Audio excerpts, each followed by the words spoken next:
Maayong adlaw mga kayusan Freedom Board. Ako na sadang inyong makaduyog karon para basahon ang usa ka confession.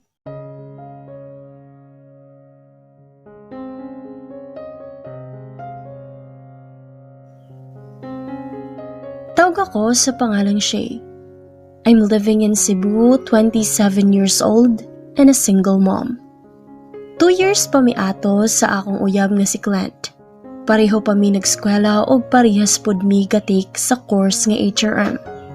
Ahead lang siya nako og 1 year o graduating siya adto nga time. Parehas sa uban, nakahimo mi sa dili angay panghimuon. Nabuntis ko o gitago to nako ni Clint. Dili na ako intensyon nga dili gyud ipahibalo niya. I tried pero nakita nako nga kinahanglan kaayo siya sa iyang pamilya. Kay siya ang magulang ug naa siya'y mga manghod. Working student si Clint sa university. Dayon mamaligya pa siya sa gabi og balot aron nga makakwarta siya. Dili sayo ng kinabuhi ni Clint. Maong wala ko kaako nga iingon niya nga buros ko. Kay maluoy kaayo ko niya. Dili mi kaayo dato pero naapod mi kaya sa kinabuhi. Walay hadlang namo kun sa pamilya lang. Ganahan si Papa ni Clint kay kugihan kaayo. Ang akuha lang gyud, ako sa lang ang mubuhi sa bata kay kaya man pud namo. Ug dili ko gusto nga pabug-atan pa ang responsibilidad ni Clint. 4 weeks pregnant ko dihang gibulagan nako si Clint. Sakit kaayo to para nako ug usab para niya. Pero gipili gid nako kung unsay maayo niya. Buutan kaayo ko no? Ing ana gyud tingali ug masagol na ang gugma ug ang kaluoy nimo sa tawo. Bisan sa akong ginikana na wala na ako og gitug-an nga si Clint ang amahan sa akong gibuntis. Giingon ra nako nga one night stand ug wala ko kaila. Mura na kog patyo ni Papa sa iyang kasuko ug sakit nga mga storya ang nanggawas sa ilang mga baba. Pero gidawat ko na ang tanan. Gipaundang ko nila og eskwela ug wala ko gipagawas sa balay sulod sa usa ka bulan. Kay makauulaw daw kaayo ang akong gibuhat. Nahadlo ko nga mahibaw-an ni Clint ang nga nabuntis ko.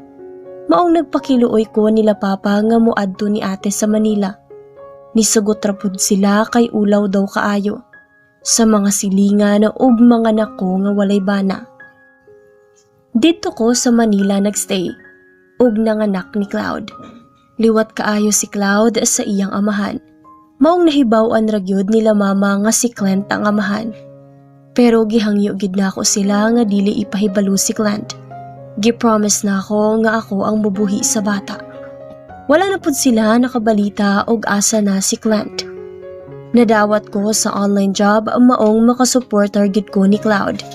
At the same time, magampanan ako ang pagkainahani kay naaraman ko sa balay. 4 years old si Cloud ang nakadesisyon ko nga mubalik nag Cebu. Kay aron malingaw pud ko og silang mama sa ilang apo.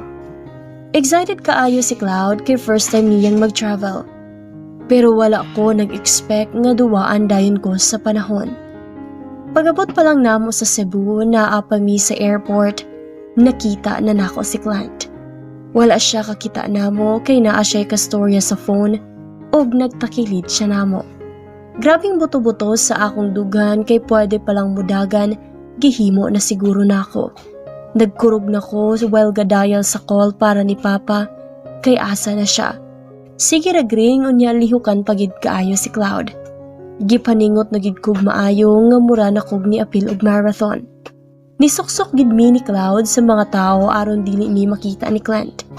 Di pa ko ready nga moatubang niya ug di pa ko ready nga ipaila niya si Cloud. Maong pagkakita na ako ni Papa, gadali-dali gid mi og lakaw. Wala na ko maingon nila mama nga nakita na ako si Clint sa airport. Nalipay kaayo sila nga naa na ilang apo nga grabe gyud ka kulit. May pagkalungasan gyud si Cloud ug bibuhon kaayo nga bata. Xerox copy lang gyud ang iyang nawong ni Clint alabi na ang mata. Ang panitray na liwat na ko kay Moreno man si Clint. Nahibawa ni Ina akong best friend na ako sa college nga niuli na kog Cebu. Maong giimbitar ko niya sa iyang kasal sa usa ka hotel. Nibalibad ko kay walay magbantay ni Cloud. Nakalimot ko nga wala man day siya kay Bao nga nabuntis ko, maong daghan siyag pangutana about ni Cloud. Ug dili siya musugot ug dili nako dadon sa iyang kasal. Maong nadalagid nako si Cloud. Kurat kaayo si Ina nga nung naa daw ko'y anak. Niingon na lang ko nga naka one night stand kog Alden Richards sa Manila. Maayo kay wala ra siya kapamilyar sa nawong ni Cloud. Bongga kayo ang kasal ni Ina, kay British iyang nabana maong sa hotel giheld. While nag-make up, nagchika kaming Ina about sa mga nagasto nila aning kasal hangtod sa naabot mi sa venue, which is ang hotel. Dinhigid ko na ako napili at kay lakas kaayo ta sa manager ani. Ingon pa ni Ina, kuyawag yun, kinsa di ay manager ani? Basig makuyapan ka ha? Ingon siya nako. Nangutan ako nga naman. Dayon ni Ana siyang imong ex ang manager dire, si Clint. Pero ayaw ka bala kaday, kay naka-move on na si Clint nimo. Naa na siya'y uyab, o gi-invite gani nako sila. Muragit ko gibubuan og bugnaw nga tubig pag ingon ni Ina. Nabuang na. Ayo pa'y wala na lang ko ni Dong. Dili pagid ko ready nga makita si Clint. Samot na kay naa naman di ay siya'y uyab. Giandam na nako ang akong kaugalingon nga basig wala na ko'y balikan ni Clint. Pero sakit man gid ay sa dughan og tinuod na. Naluoy ko ni Cloud kay dili na matinuod ang gidam ko niyang pamilya. Nitulog yun ang akong luha, pero wala na nako ipahalata ni Ina. Maong nakaingon ko nga mobalik gid kog Manila. Adto nako ipadako si Cloud. Dagang tao sa kasal. Dihay mga friends nako sa college. Nakuratan pud sila kay naa na ko'y gibit-bit nga anak. Kampante ra pud ko nga dili sila ka-familiar sa nawong ni Clint kang Cloud, kay medyo dark ang mga lights. Gikulbaan ako kay sure ko nga magkita gid mi ni Clint, ug wala gid ko masayop. Diha na si Clint ug naay kauban nga babae ug makaingon gid ko nga bagay gid di ay sila. Nalahi na gid si Clint. Formal na kaayo tan-awon ug layo nag naabot. Sakto gid di ay ang akong desisyon sa una. Pero sakit kaayo makita nga naa na siya'y lain. Nahuman ra ang kasal nga wala gid kayo naglunga si Cloud. Maong wala ra pud ko na stress og ayo. Kay daghan ra baunta intawon-tawo. Niduol si Ina sa among table kay magpicture daw mi. Maong nga gikugos na ako si Cloud og murakog na igo og kilat kay pag-flash sa camera kay si Clint man ang akong kita nga nagatutok namo. Mura gusto na kong taguan si Cloud agikan ni Clint kay wala gid siya muundang og tan-aw namo. Pagduol sa uyab ni Clint, gadali-dali gid ko og pananghid ni Ina nga muuna nako.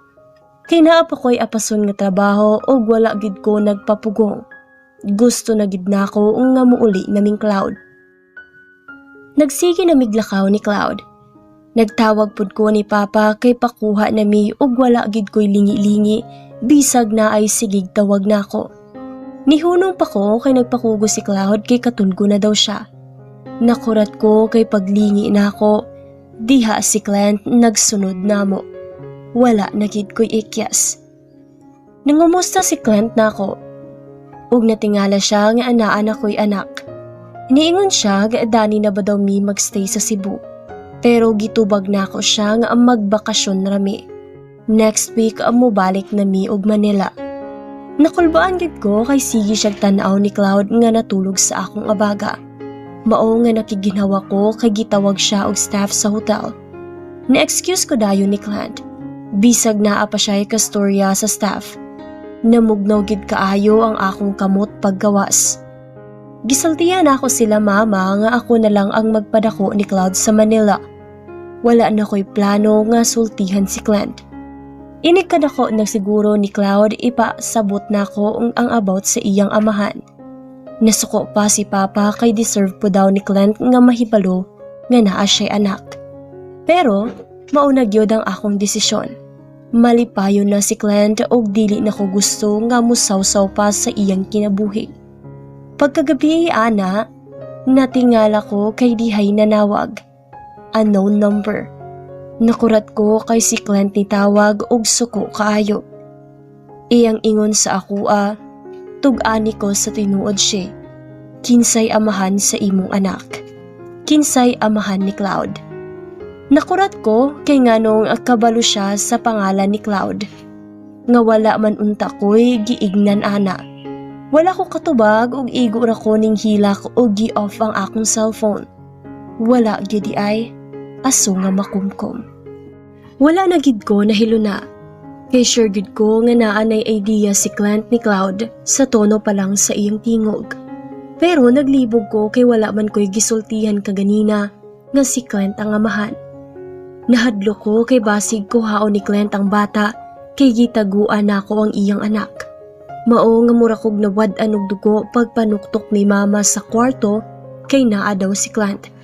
Diya si Cloud sa akong kwarto gadula maong miingon si mama nga kinahanglang magstorya gid ming Clint. Pag naog nako, diha na si Clint sa sala. Nagstorya silang papa ug maupa ang gisuot niya pag-attend niya kasal. Mura na og mubuto ang akong dughan sa kakulba kay wala ko nakaandam og unsay akong unang iingon ni Clint. Niingon na lang ko nga adto mi sa gawas magstorya. Mao nga pagawas namo, wala na ako nakapugong nga nitulo na gyud ang akong mga luha. Kay tungod pod sa kahadlok ni Clint. Gi-explain na ako tanan ng iya Clint kung unsa gyud nahitabo, kung unsang akong mga rason nganong gitago nako sa iya ang among anak. Pero siya, wala gid siya nakapugong. Giignan ko niya bahala og magtrabaho ko adlaw ug gabii. Nag-expect na ko adto nga basig mabuntis ka kay naanay nahitabo nato. Pero imo hinuon kong gibuwagan. Sakit kaayo to siya. Apil na ka sa akong mga plano ug daghan akong plano adto para natong duwa. Maong naglibog kog maayo kung nganong ni-give up ka. Taman ragid kog sorry iya Clint. Hangtod giabot mi sa point nga sige na gid ko niyang e-question nga nganong gitaguan ako ang bata. Niingon ko niya nga gapangita ra ko og saktong panahon para ipaila-ila niya si Cloud. Pero sa akong pag-ingon ana, gitubag ra ko niyag sa gusto nimog sa dili ani ra si Cloud sa Cebu. Dili nimo siya pwedeng dadon sa Manila ug mupugos gyud ka sa korte ta magkita. Wala pa ko katubag nilakaw na dayon si Clint. Mura kog nahugno adto. Sayop di ay kaayo ang akong gibuhat. Dili na gyud mo balik nako si Clint. Bulok kaayo ang akong gihimo. Naka-feel kog pagbasol sa akong nahimo nga desisyon. Unsa kaha og gisulti pa nako. Malipayon unta mi ni Clint karon kauban si Cloud. Malipayon unta ming tulo karon. Ako unta ang mahal ni Clint karon. Dili unta ko masakitan karon. Pero, sayop pa di ayog maghuna-huna ta sa kaayuhan sa uban. Nahimo to nako kay naluoy kong Clint og dili siya nako og gustong pabugatan. Pero ang nakapabasol nako nganong wala ko masalig ni Clint. Wala na ako huna-hunaa nga kamao mo diskarte si Clint sa kinabuhi. Ang plano nako mobalik sa Manila. Pero kay nahadlo ko sa giingon ni Clint nga moabot mi sa korte ug wala na ako na gidayon. Dili na ko gusto gubot kay luoy si Cloud. O gusto niya katungod sa bata, ihatag na ko niya. Unang kita nila ni Cloud o ni Clint sa Jollibee, didto na ako gihimo. Kay favorite ni Cloud ang Jollibee. Cloud, may ipapakilala ko sa'yo at siguradong matutuwa ka. Sino po, Mommy? Si Jollibee? Hindi anak, si daddy mo nandito. Siya po? Oo, si Daddy Clint mo. Ako'y nakulbaan kang Clint kay mura siyag ng luspad. Wala siya katingog nagtanaw ni Cloud nga maunalay, naghinay-hinay nag-ingon si Cloud kung disa siya. Nganong karon ra sila nagkita. Magyango-yango ra si Cloud kay bata palagi o wala pa'y paki kung kinsa si Clint. Maong busy pa siya sa spaghetti. Gisipata na akong Clint kay sala na ako nganong walay paki iyang anak niya. Aron makastorya si Clint na nanghid kong Cloud nga mag-CR ko. Kahilakon pa kay ko kay gusto kong makauban na kog ayo kay ni patuora. Pag human akong CR, wala ko ni balik nila. Aron magdugay silag uban og ni diretso ko grocery kay nangumpra. Didto nagkasuod sila Cloud ug Clint. Nalipay ko kay naanay tawgon nga daddy si Cloud. Kanunay mo bisita si Clint sa balay. Dadon niya usahay si Cloud sa ilaha og walay klaso nako kay pamilya man pud sila ni Cloud.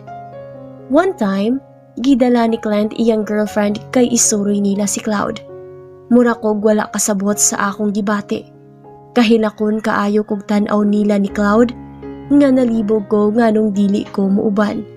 Ako man untang iyang mommy, pero lain na ang uban sa iyang daddy. Samtang nag-ilis ko niya, wala gid nako mapugni ang akong mga luha. Gigakus gid nako si Cloud. Nangayo kog pasaylo sa akong binulok nga desisyon nga dili unta ing ani ug nisalig lang kong Clint. Malipayon unta ming tulo karon. Malipayon unta kaayo ang bata. Bulok gid kaayo ko. Si Cloud na lang akong gipagawas kay dili na nako kaya ug makita silang mulakaw. Murag dukduko ng akong kasing-kasing sa kasakit. Pila ka bulan, ingadto ang kahimtang namo. Dawat na nako nga dili namo balik si Clint nako. Kay in love kaayo siya sa iyang girlfriend. Dili lang nako ipakita nga nasakitan ko kay ako man pud ning sala. Every time mangutana si Cloud nako nganong dili mi mag-uban sa iyang daddy, dili ko katubag. Muhilak ra ko sa iyang atubangan. Wala ko kahibalog unsaon pag-explain niya nga nahimo kong selfish nga inahan. Until Clint decided to marry his girlfriend. Dito na pod nako gihinay-hinay og explain ni Cloud. Kay daghan na kaayo siyag pangutana bisan nila mama magsigi siyag pangutana ug nag-away ba daw mi sa iyang daddy. Gitry gid na akong explain sa paagi nga dili siya masakitan. Pero ambot og nakasabot na dayon si Cloud. Nihilak siya o gigakus ko niya. Hindi kita iiwan, mommy. Love kita. Okay lang sa'yo na tayong dalawa lang? Opo, mommy, hindi kita iiwan. Hindi ka iiwanan ni Cloud. I am happy for Clint. Bisag sakit kaayo tan-awon nga laing kamot iyang gihawiran na atubangan sa altar. Gitulo nako tanang sakit og pagmahay at tubangan sa simbahan and silently prayed nga makaya ra ni nako para ni Cloud. Sigig tan-aw si Cloud nako while gikasalang iyang daddy. I smiled to him og wala nako gipakita ang kasakit. Makaya nato ni Cloud. Hangtod karon, naagi hapon mig Cebu. 8 years old na si Cloud and bright kaayo nga bata. Proud kaayo ko sa akong anak. Bisag dili mi kompleto, okay ra daw niya basta ako iyang kauban. Naa na po'y anak si Clint pero dili pud siya malimot ni Cloud. Gipakita gihapon niya nga naay daddy si Cloud. Wala na ko'y plano nga magminyo pa. Okay na kaayo ko ni Cloud. Wala ko'y laing hangyo sa Ginoo kundi bantayan mi niya og makaya namo ang mga problema nga moabot namong duwa. Salamat sa pagbasa. Og mao kana ang atong confession karong adlaw, mga Cayusenian Freedom Board. Salamat sa inyong pagpaminaw.